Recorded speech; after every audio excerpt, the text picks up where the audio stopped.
नमस्कार, मैं स्वाति आपके अपने चैनल इंडियन माइथोलॉजिकल स्टोरीज में आपका स्वागत करती हूँ। आज आपको विष्णु पुराण के पहले भाग का 7वां अध्याय सुनाने जा रही हूँ। इस अध्याय में मरीचि आदि प्रजापतिगण, तामसिक सर्ग, स्वयंभु मनु और सतरूपा तथा उनकी संतान का वर्णन सुनेंगे। श्री पराशर जी बोले, फिर उन प्रजापति के ध्यान करने पर उनके देह स्वरूप भूतों से उत्पन्न हुए शरीर और इंद्रियों के सहित मानस प्रजा उत्पन्न हुई। उस समय मतिमान ब्रह्मा जी के जड़ शरीर से ही चेतन जीवों का प्रादुर्भाव हुआ।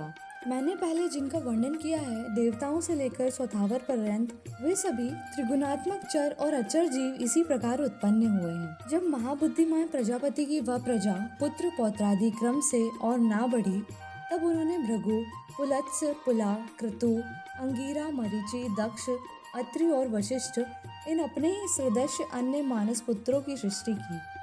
पुराणों में ये 9 ब्रह्मा माने गए हैं।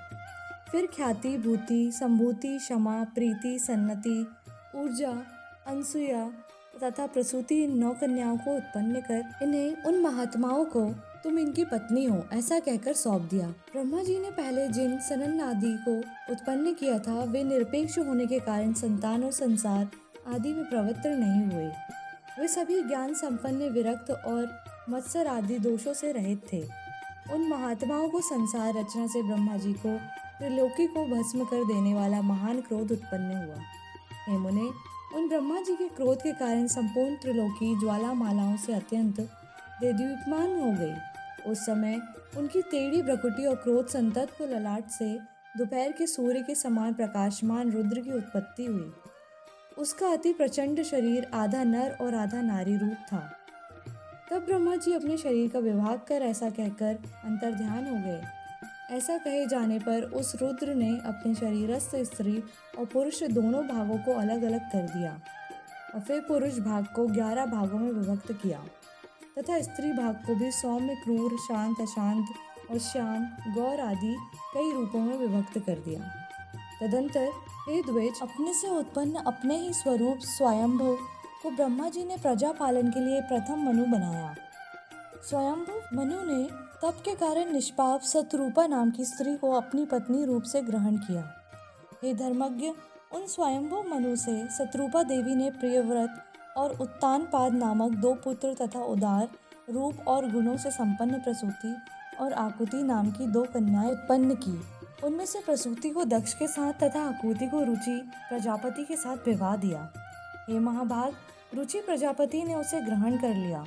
तब उन दंपति के यज्ञ और दक्षिणा ये युगल संतान उत्पन्न हुई। यज्ञ और दक्षिणा से 12 पुत्र हुए जो स्वयंभु मनवंतर से वाम नाम के देवता कहलाए तथा दक्ष ने प्रसूति और 24 कन्याएं उत्पन्न की।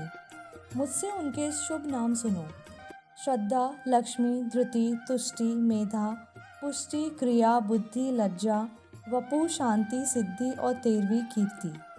इन दक्ष कन्याओं को धर्म ने पत्नी रूप से ग्रहण किया।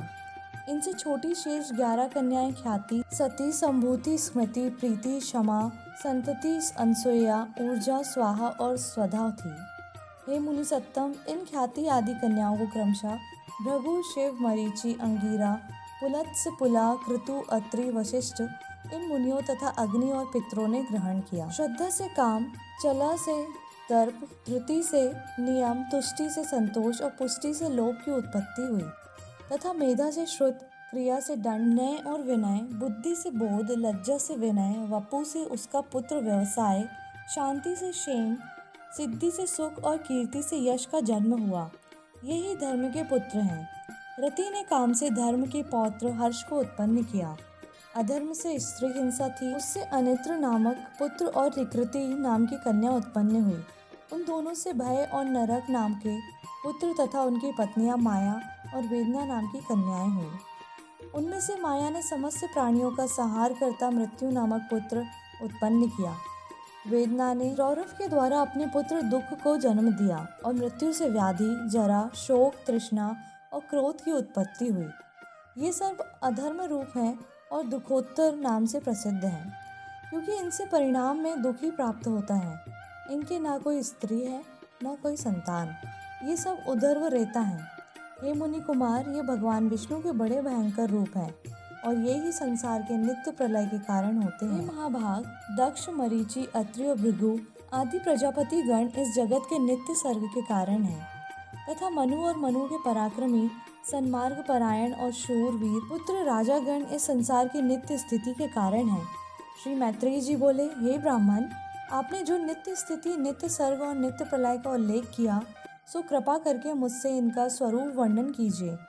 श्री पराशर जी बोले, जिनकी गति कहीं नहीं रुकती, जिनके आत्मा सर्वव्यापक भगवान मधुसूदन निरंतर इन मनु आदि रूपों से संसार की उत्पत्ति, स्थिति और नाश करते रहते हैं। हे द्विज, समस्त भूतों का 4 प्रकार का प्रलय है, नैमित्तिक, प्राकृतिक, आंतरिक और नित्य। उनमें से नैमित्तिक प्रलय ही ब्रह्म पल्य है, जिनमें जगतपति प्रलय में ब्रह्मांड प्रगति में लीन हो जाता है। ज्ञान के द्वारा योगी का परमात्मा में लीन हो जाना आंतरिक प्रलय है, और रात दिन जो भूतों का क्षय होता है वही नित्य पल्य है। प्रकृति से महतत्व क्रम से जो सृष्टि होती है वह प्राकृतिक सृष्टि कहलाती है, और अवान्तर प्रलय के अनंतर जो चराचर जगत की उत्पत्ति होती है वह दैनंदिनी सृष्टि कही जाती है। और हे मुनिश्रेष्ठ, जिसमें प्रतिदिन प्राणियों की उत्पत्ति होती रहती है, उसे पुराणार्थ में कुशल महानुभावों ने नित्य सृष्टि कहा है। इस प्रकार समस्त शरीर में स्थित भूत भावन भगवान विष्णु जगत की उत्पत्ति, स्थिति और प्रलय करते रहते हैं। हे मैत्रेय, सृष्टि, स्थिति और विनाश की इन वैष्णवी शक्तियों का समस्त शरीरों में समान भाव से अनिर्वचनीय संचार होता रहता है। हे ब्राह्मण, ये तीनों महती शक्तियाँ त्रिगुणमयी हैं, अतः जो उन तीनों गुणों का अतिक्रमण कर जाता है वह परम पद को ही प्राप्त कर लेता है, फिर जन्म मरण आदि के चक्र में नहीं पड़ता। इसी से 7वां अध्याय समाप्त होता है। बोले विष्णु भगवान की जय।